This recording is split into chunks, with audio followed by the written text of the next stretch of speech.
Right, good afternoon. Back to this program. The last time we left off yesterday was in relation to chapter 10. We have done the fair dealing outcomes, the 5 fair dealing outcomes. Now we look at paragraph 6 of chapter 10. This is the guideline on the remuneration framework for representatives and supervisors, the balanced scorecard framework, the BSC, which we have taken a look at earlier. Here, the guideline FAA G1414 gives further details in relation to this framework, the BSC framework, and what are the things that need to be done. Right. So here, if you look at the 6.2 under B 6.2, the definition. All right. So the meaning of effective date in relation to the operation of this guideline, the BSC guideline. And in the case of a life policy, where the policy is issued, right, or when the policy takes effect, or the cover has commenced, right, whichever is the latest,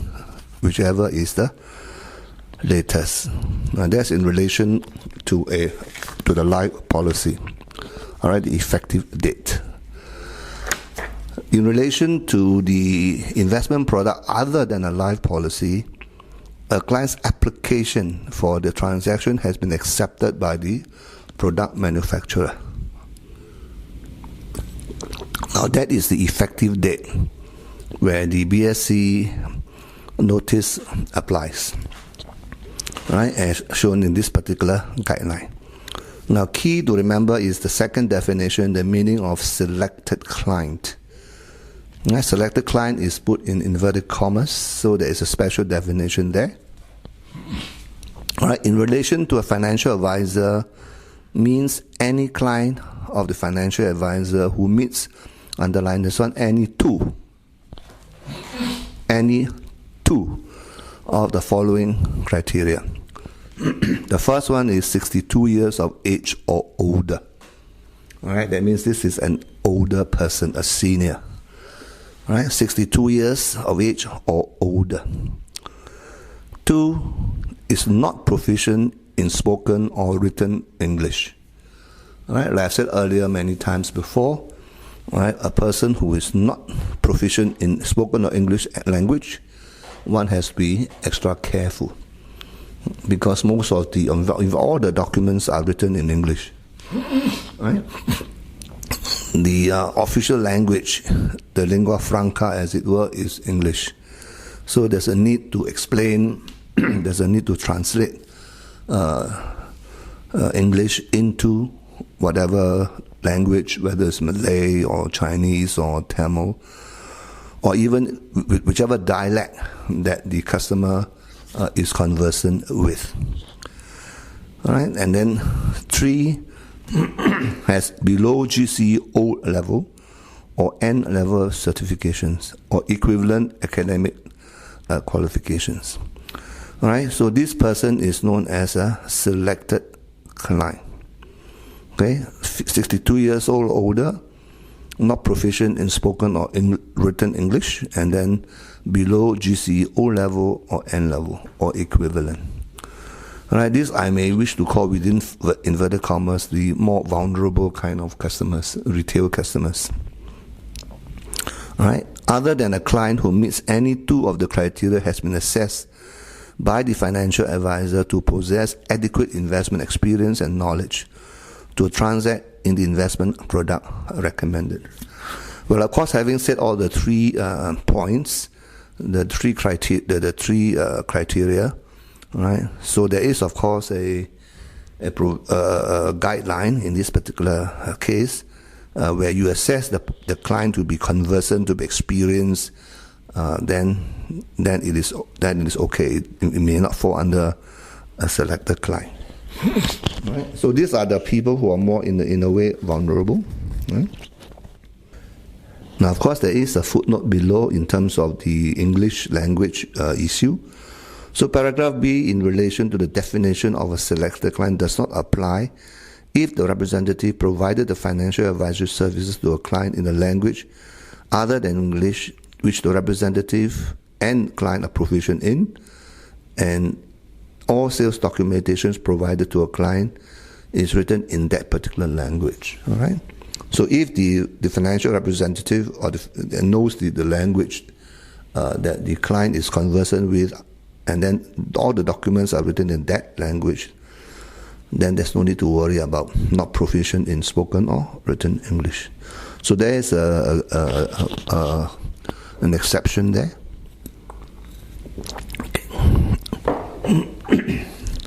Right, now the BSC core card, as you can see from the C 6.3, adoption of a higher standard by financial advisors. Right? So here we are looking at paragraph 6 in the box under 6.36. You should communicate such standards to all its representatives and supervisors. So, in short, we look at the BSC. So the non-sales KPIs, the non-sales KPIs are pretty important there for the ISA to do the necessary work, to do post-transaction checks to be carried out by this ISA unit. Right? So we have done all that in the earlier chapter. So this is just a further details. Yeah? Now quickly look at the box there under D, 6.4D. The following contents in regard to guidance on post-transaction checks carried out by the ISA unit has been extracted from the guideline number G14. So paragraph 7 all the way to paragraph 11, they're extracted from the MAS website in regard to FAA G14. Right? So if you look down the page, you look at 8. ISA may incorporate any other assessment criteria in the documentation, review, or additional questions in the client surveys. Right? So this ISA unit is responsible for doing all these checks to ensure that the provisions in the notice and the guidelines are complied with. Right? Number 9 is quite clear. ISA unit should conduct both documentation review and client survey on each sample transaction. Right? The authorities of the view that conducting client survey would serve as an additional tool for a financial advisor to uncover infractions. Right? You will recall there are 2 types of infractions which may not be detected based solely on documentation reviews. Right? So if you look at documents alone, these infractions may not surface. Right? So there is a need, as the case may be, depending on circumstances and situations, then there may be a need to do a client survey. Right? So paragraph 8 provides for that. And paragraph 9 added more information. Right? As an additional tool for the financial advisor to uncover infractions which may not be detected based solely on documentation reviews, and complement documentation reviews in the assessment of potential cases for infraction. All right, so this is the responsibilities, the duties of the ISA.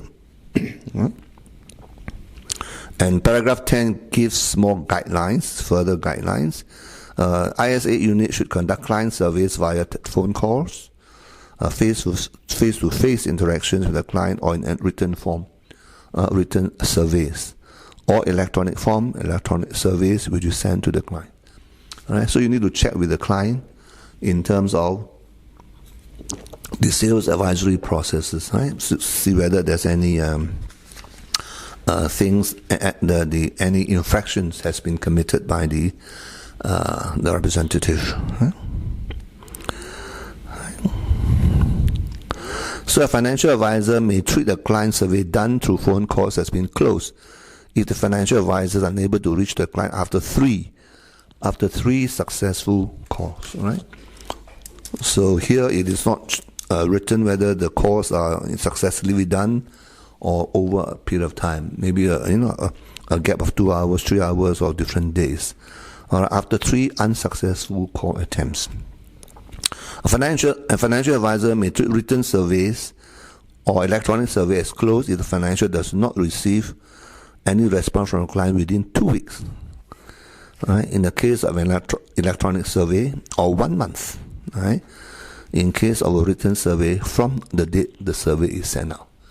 So you can see for yourself that the guideline is pretty specific. Right? Right? So the written survey, either by electronic or otherwise, there are timelines to it. Right? Written survey by electronic has to be returned 2 weeks. Other types of survey, written survey, 1 month. And then you have got 3 unsuccessful call attempts. All right, that means the correct duty, proper duty has been done, right, in order to check, to do a post-transaction check, right, by the ISA on the financial advisor representative. Right? And every FA should strongly encourage his clients to participate in the client survey. Right? When a client or a representative refuses to participate in the client survey, the representative, however, should not be penalized for the client's non-participation. And having said that, it further says that, nevertheless, a financial advisor should be vigilant and put in place controls and processes to guard against his representatives advising their clients. Right? I go slow on this. Advising their clients or acting in a manner which may cause their client not to participate in client surveys. All right, some kind of influence or undue influence, all right, where the financial advisor representative tells the client not to respond, right, to telephone calls or written surveys or surveys by electronic means, right, the electronic surveys. Right? So there is a guideline there. Right? Even if the client says, no, I'm not going to respond, I don't reply, I don't take your call, so the financial advisor should still be mindful, should still be careful, okay, whether it is the due to the influence of the financial advisor talking to the client not to respond. Okay? So that is, in practice, sometimes things like that do happen, unfortunately, but it does.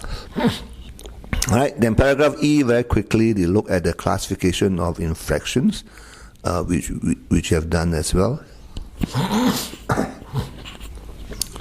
Right? And examples of infractions, we have done that as well. So I'm not going to go over that again. Right, so paragraph 13 provides a important guideline for the ISA unit to assess every infraction based on its own merits and circumstances. All right, I mentioned this before, including any aggravating, worsens it, aggravating, or mitigating factors. All right, mitigating factors are factors that reduces the impact, the force. Right? Mitigate means they're able to excuse, right, to reduce the effect. In determining whether the infraction should be classified as a Cat 1 or a Cat 2. Right, then paragraph F gives you the guideline regard to a grade E. Right, representatives assign a balance scorecard of grade E, and supervisors assign a balance scorecard of unsatisfactory under the BSCE framework. Right, the balance scorecard framework. Right. So we have done a little bit on this one. Right. So very quickly then, further guideline on paragraph 15, F 6.6, paragraph 15 in the box there. A financial advisor should place every representative who is assigned a balanced scorecard grade E in the calendar quarter, this is called the E representative, under close supervision. Right, under close supervision. Grade E is the last grade, A, B, C, D, E. Right. The chief executive officer of the financial advisor or any person designated by this CEO other than the supervisor should have enough oversight of close supervision of every E representative. So this E representative, question mark, right? it did not follow the non-sales KPIs and rated E. And if a person is rated E, then the CEO has to get involved, or somebody senior enough appointed by the CEO other than the representative supervisor. Okay, oversight. Right. Now 16A to B gives you further guideline. This paragraph 16 gives you further guideline in regard to a E representative. Right, and A says having the supervisor of an E representative accompany the E representative during the advisory and sales process for a minimum of 5 closed sales. Right, underline that. Right, that means this person, this representative, the E representative, is not that performing its role in accordance with the framework. All right, and therefore the supervisor has to accompany this particular E representative during the sales process, the advisory sales process, minimum of 5 closed sales. And the footnote there defines for you what is a closed sale. Right? A closed sale is one where the representative has performed a fact find, needs analysis, and provided a recommendation on investment product to the client, and the client has accepted the recommendation to purchase the investment product. So that's the definition of a closed sale. Right? So 5. Then ensuring that the ISA conduct full-scale independent post-transaction checks on every transaction effected with the client by the E representative, and underline that, for a minimum period of 3 months. All right, so that is the extent of the close supervision that is required if a representative is given the rate of E, right? An E representative. So 16A and B are important things for you to note in terms of what types of close supervisions are required. Okay. Now that's in relation to the financial representative. Now what about the supervisor? All right. So paragraph 17 talks about where a direct supervisor of an E representative has been assigned a balance scorecard unsatisfactory. All right, meaning to say this supervisor again has not done his work properly. In the same calendar quarter as the E representative, a financial advisor should ensure that the role of the supervisor under paragraph 16A is performed by a supervisor in the higher tier, which has not been assigned a balance scorecard unsatisfactory in the calendar year. All right. If every supervisor in the higher tier is assigned a balance scorecard unsatisfactory, then the financial advisor should designate a person who is independent and suitably qualified to be responsible for conducting the supervisory role under paragraph 16A and to submit a remedial plan to the authority. So here in this case, the MAS is going to be involved on the steps the financial advisor intends to take to improve the performance of the relevant team comprising the E representative and the supervisors assign a balanced scorecard grade of unsatisfactory. All right, meaning to say that the team is involved and all ranked or rated as unsatisfactory. All right, the rep or the E rating supervisor has unsatisfactory, even a higher level also unsatisfactory, then the financial advisor has to do A and B under paragraph 17. Right? 18, paragraph 18 says, FA should not allow an E representative to perform any supervisory or managerial role for a period of at least 1 year, right, from the date he was assigned the balance scorecard E. So there are a lot of restrictions, as you can see. All right, once a representative is assigned or is given a grade E. All right, similarly, 19 talks about the supervisor assigned a balance scorecard of unsatisfactory in any calendar quarter. Then the FA should conduct a review to ascertain whether the supervisor's oversight of the representative under his supervision or management is adequate. All right, something must have gone awry, something must have gone amiss. All right, so even the supervisor has been assigned unsatisfactory rating. and will appropriate reduce the number of representatives under this supervisor supervision or management, or impose a moratorium on the recruitment of new representatives by this supervisor. Right? So probably this supervisor is overstretched, right? And as a result of which he cannot perform in accordance to the balanced scorecard framework, right? Or a moratorium, right? The supervisor cannot recruit any more new representatives to work with him or under him, right? Financial advisor should also not allow, emphasis is not allow, a supervisor who has been assigned unsatisfactory for 2 consecutive calendar quarters to perform any supervisory or managerial role for at least 1 year, all right? Similar to the e-representative. So 1 year, no managerial, no supervisory role from the date the supervisor will assign his second consecutive balanced scorecard grade of unsatisfactory. So you can see for yourself a lot of details there you need to take a look at. Now, similarly, paragraph 20 is the same, where the CEO has to be involved, all right, and the CEO is ultimately responsible, right, for the oversight of the close supervision of the e-representative or the supervisor with an unsatisfactory scorecard grade, right? And over and above that, financial advisor should assess the fitness and propriety, the fit and proper criteria of every representative, every e-representative, and every supervisor with an unsatisfactory grade. And if need be, then take appropriate disciplinary action against such e-representative, right, and the supervisor with the scorecard grade of unsatisfactory. Right, for the recalcitrant financial advisor representative, for the recalcitrant supervisor, so the financial advisor may need to consider disciplinary action. Right?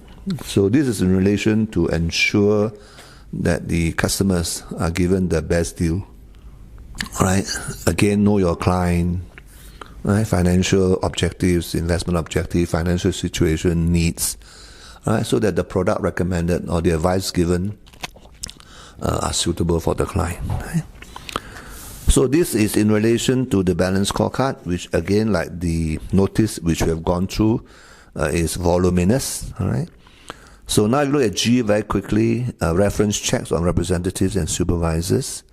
All right. So you're required to do, as a financial advisor, you're required to conduct reference checks, all right, on anybody whom you want to recruit as a representative, or who has been a representative before or a supervisor before for other financial advisors. All right. And importantly, you will take a look at paragraph 21. The financial advisor should request the last, underline that one, the last 4 balanced scorecard grades assigned to the individuals by his previous principals within the past 10 years. All right. Now this is serious because your track record follows you.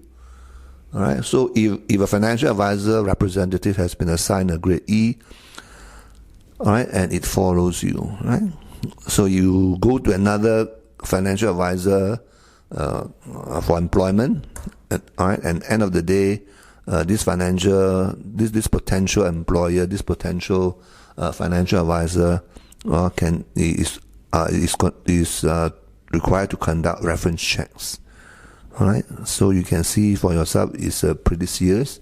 So the track record follows you, right? So you're looking at past 10 years and the last 4 balanced scorecards assigned to the individual, right? That's paragraph 21. Right, paragraph 22 talks about the first mention, when the financial advisor, the first mentioned advisor receive a request for a reference check from another financial advisor, it's called the second mentioned advisor.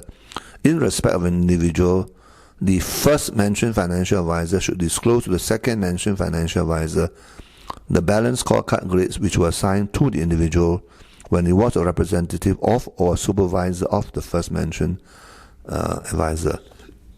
Right? And further, you read a little bit further on that next line. here it says, for the avoidance of doubt. All right, when an individual was a representative or a supervisor for a financial advisor and assigned respective balance scorecard grades in each capacity, the financial advisor should disclose both sets of balance scorecard grades when responding to reference checks requests by prospective meaning intending, prospective principals of the individual, right? So this is very clear, right? So so in each capacity, whether you are a financial advisor or you are a supervisor, right? Both sets of balance scorecards. Okay. Now H again talks about the same thing, right? So again here, in terms of recruitment of representatives assigned a scorecard of E and the supervisor unsatisfactory, right? So again, this refers to recruitment. And that's what 8.6 is all about, right? Under paragraph 23 and paragraph 24. Alright, so again, the issue is still the same. Whether that particular individual, whether as a financial advisor representative or a supervisor, is fit and proper, right, to carry out their duties respectively as a representative or supervisor. All right. Now, if the financial advisor intends to recruit, all right, a person or an individual with a balance scorecard E, right, and you should then observe paragraph 16, right? So you're going to go back to your paragraph 16 and follow exactly the close supervision that we talk about, right? Because this particular representative is given an E, all right, previously by the first mentioned advisor, the first mentioned financial advisor. So you need to follow the close supervision as well. All right. Similarly, does not perform any supervisory or managerial role for a period at least 1 year from the date of the appointment by this new employer, this second mentioned advisor. Okay. And you look at paragraph 24, the last line there. FA should not recruit any individual with a balance scorecard unsatisfactory in relation to a supervisor, okay, in the final calendar quarter of his tenure with his previous principal as supervisor. So there is a bar there, right, in terms of whether you can employ a supervisor to do his respective duties as a supervisor. All right. So in other words, to cut the whole thing short, E representative and the supervisor are unsatisfactory. One has to be careful, right? A financial advisor has to be careful in recruiting them. The financial advisors must make sure, right, that it can comply with paragraph 16, right, as well as in terms of the representative, and as well as the 19 when you're talking about a supervisor. All right, so there are a lot of restrictions there, a lot of guidelines to follow.